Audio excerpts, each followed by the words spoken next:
Hey fellow comrades, how you guys been doing? It's boys in here and welcome back to our newest Pokemon X and Y Wi-Fi battle. Today, ladies and gentlemen, we're gonna be having ourselves a match against Shamuli. Now, this match was incredible, ladies and gentlemen. I had this match yesterday, and originally I don't tend to upload a match against the same person twice, but this match speaks differently. This match is really intense. I really look forward to narrating this, so you guys will enjoy it. Anyways, here we go, ladies and gentlemen. He's gonna lead with his Hydreigon. I'm gonna lead with my Rotom Frost, Rotom Fridge, however you wanna call it. Well, right away, I had to switch out because I'm forced to switch out because I want to scout in case he has Scarf. He knows fully well that I'm probably Scarf, but he did make his own switch, which means that he was not Scarf. Also, that most Scarf Hydreigons tend to run Draco Meteor, Fire Blast, and I'm a Assault Vest Probopass, so it would have been a really good switch towards such a threat. But he switches out to Entei, goes for the Sacred Fire. That pretty much indicates that he is Choice Bandit. Unfortunately, looking at my team, I don't have too many options to switch out to anything that will not get one-shotted, two-shotted without much help. This Choice Bandit Entei is incredible strength. So switch out to my defensive Duosion, ladies and gentlemen. I was actually banking on whether or not I should put Light Screen as my last move or Reflect, but looking at the team, I should probably have some defense support, especially with Throh and the likes. So I did manage to put up the Reflect, regenerate, regaining some HP as I switch out and switch in next turn. But the Throh is gonna come in, take this move quite well. Kinda really appreciate the Guts right now because I need that additional power to manage to take him out. Unfortunately, the first one did, but the next one did activate my Guts, which again may be very much important. You don't tend to hear somebody say you want something to burn you, but Guts is different. And I believe that additional power, because my Throh is a bulk up set with special defensive investment, I would fail short without additional boost from my ability. So Dragon Pulse, ladies and gentlemen. Oh, Throh! Ladies and gentlemen, Throh is an absolute madman. The Great Wall of China, the Throh is ready, ladies and gentlemen. His body is ready. He's gonna take everything, even the moves such as Dragon Pulse from like Hydreigon, Life Orb boosted, which is definitely powerful foe to not be reckoned with. And the move looks just incredibly intense. The move just looks like it's gonna absolutely decimate and murder and absolutely slaughter your Pokemon. But Throh does not care. His body is definitely ready. But anyways, I managed to make him go to sleep. You know, that's a sleep well deserved right there, Throh. Go to rest and wake up next turn. I need you. But anyways, I switch out my Trevenant. I'm pretty sure he's gonna lead seed. Not to my Trevenant, to my Torterra. Everything that starts with a T kind of makes me messed up when I face the likes of Trevenant. Anyways, the Willow is to be expected, so I switch out to my Duosion to avoid, which is really good. And afterwards, I'm gonna go for the future sight against this Hydreigon. Unfortunately, Hydreigon is still a threat, and I'm gonna need to play accordingly to this because while he is, he could be dealt with, I still feel like my team is quite slow, and there's only that many things I can switch directly into this that isn't my Throh. Everything else pretty much fails after Probopass has been taken down. So anyways, ladies and gentlemen, we did manage to waste a couple of turns to sleep, which means we're gonna wake up. He knows that fully well, so he's gonna switch out his Tangrowth. Storm Throw, ladies and gentlemen, get a crit because Storm Throw always crits. And Future Sight, fell short. Tangrowth takes none of that. Actually, I was kind of surprised how much that did, but I was pleasantly surprised. You know, the Duosion should supposed to be defensive. Now I'm actually kind of down that I'm riding a defensive spread because that did way too much damage. I mean, that is 100 base, but that's, Tangrowth still possesses some good HP. While it doesn't have the best special defense, still possesses some good HP. One thing is for certain, that is not Assault Vest Tangrowth. I've actually been seeing people talking about it. I've never really seen being used against me, but I've seen people talking about it. Anyways, Duosion comes in. And Trevenant, pretty much, self-explanatory stuff. He's gonna switch out, which I believe is gonna be the turn. I did put up the Reflect, if I'm not mistaken. I believe it was one turn before, right? Yeah, I believe I did put up the Reflect. And this turn, I'm gonna switch out to Rotom as he switches out to T-Tar. And I was actually expecting him to switch out to his Hydreigon again, but the T-Tar is gonna do. Now, fortunately, he's got the Mega T-Tar, which stats are over the roof. And they're incredible. The stats of Mega T-Tar are definitely something to marvel upon.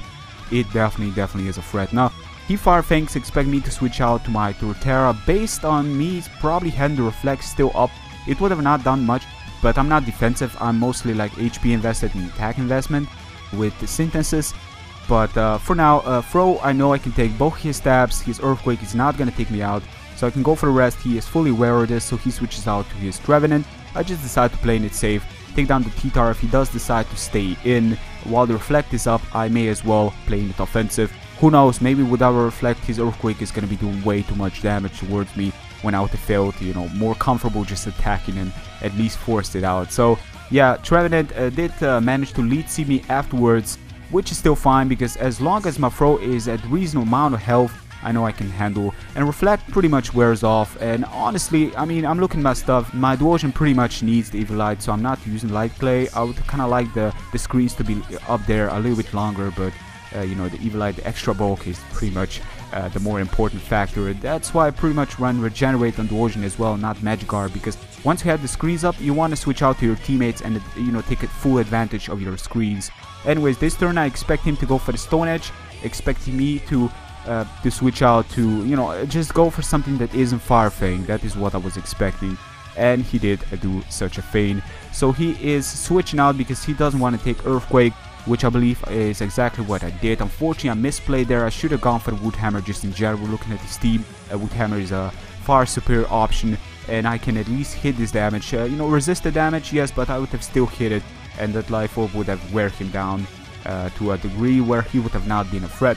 But Duosion is unfortunately gonna need to be a Death Hour at this point, as I switch out to my Mad Bird, click Brave Bird, and that's pretty much all that was written down for Hydreigon. Ladies and gentlemen, Hydreigon was taken down. That's a huge threat, and yeah, stuff are looking a little bit more promising. Anyways, he's gonna switch out to his what is that Pokemon called, Krookodile, and he's just gonna go for direct Stone Edge. I was switching out to Torterra because outside of Crunch, I know I can pretty much take anything from the likes of this. I can maybe even take 2 Crunches, and I don't want to give him any opportunities to get the Moxie up whilst they have the chance. I'm pretty sure that he's Scarfed. Most Krookodiles of that sort tend to be Scarfed. Then again, I could be mistaken nowadays, who knows.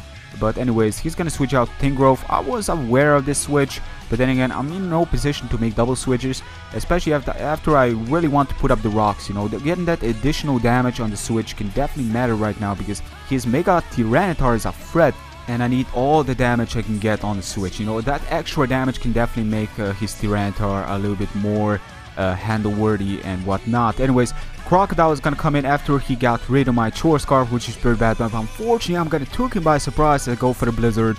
Maybe he was expecting the Volt Switch, expecting the switch to T-Tar, maybe he was expecting the Trevenant. You know, just in general, Blizzard was a far superior option, so I was kind of a bit surprised on his performance there. Maybe he was expecting me to switch out, but then I do have the Volt Switch. If anything else, the Krookodile would pretty much outspeed me if I did Volt Switch. You know, he would outspeed me in the next turn and try to Stone Edge me if anything else. Anyways, I switch out to my Throh. Now, unfortunately, I do not have the Reflect anymore, but this Tyranitar, with the help of him not having lefties, which is a big letdown when it comes down to Mega T-Tar. You know, that those lefties are, I don't know, but I just feel that in this case would have really worked out for him, because I'm trying to wear him down, every residual, every damage. He's been taking moves left to right. He's been taking moves incredibly well. He took me down with a Fire Fang. Of course, I was kind of asleep. I kind of thought, you know what, Throh pretty much did his job to a degree where I'm happy with it. And I'm gonna have to switch out to my Torterra. I know that one-on-one he's not gonna take me out with a Fire Fang. He's gonna switch out to his Tangrowth. I had to play it safe. I was in no position. Plus, if anything else, Tangrowth is eventually gonna need to switch out. Also, the switch to Rotom back before as he knocked off. Luckily, he didn't Sleep Powder. That was a turn that I was pretty sure he's not gonna Sleep Powder because Torterra being part grass. But still, right here, right now, ladies and gentlemen, could have been another opportunity for him to go for the Sleep Powder. Now, luckily, he goes for the Toxic, which means that now I can pretty much safely go for the Blizzard. If by any chance my Blizzard doesn't connect, we may actually have our bird to still kind of handle it. But I believe I'm gonna go for the T-Bot for one, expect him to maybe switch out, and I just want to get some damage outside of possibly missing. Or two, just in general, you know, T-Bot is gonna take down the T-Tar, Trevenant is gonna get damaged to a point where my bird can come in and just go for the Brave Bird without much concern. But I feel like this is pretty much the turn. I believe I'm gonna click Blizzard. You know, it's 70 base, but based on his team, it is well worth the investment of risking the miss. So ladies and gentlemen, we managed to get twice in a row 70%. Rotom just doing his job. Rotom is incredible. You know, this Pokemon is the PU, is the NU venue, but it is hands down one of the best Pokemon down there. I mean, it's based on typing, and I believe all my Pokemon here are hands down the best in their typings in the down tier. So you know, you can go check it out. I'll link it in the description. Go play by this series. It's a PU, it's a NU of NU, but still, it's a fun little list. And this match was insane. I just enjoyed this match for what it was, you know. Anyways, we're gonna go for the Brave Bird right now. I really hope this is gonna be enough to take down the Tangrowth, but Tangrowth survives again. Tangrowth is incredibly defensive. He's gonna go for the Sleep Powder. My plan right now is to damage this. I preserve Rotom, and if Tangrowth could survive the Sandstorm, I have to switch out to my Torterra to kind of stall down the Sandstorm and then switch out to Rotom. But luckily it didn't come down to that. Sandstorm was enough to take down his own Pokemon, and that was the game. So that was the game against Shamuli. That was an incredible match. A lot of fun time battling you, Shamuli. So hope you guys have enjoyed it as well. If you did enjoy this match, be sure to give a like. Thank you very much, guys, for continuous support. And until next time, take care. Peace.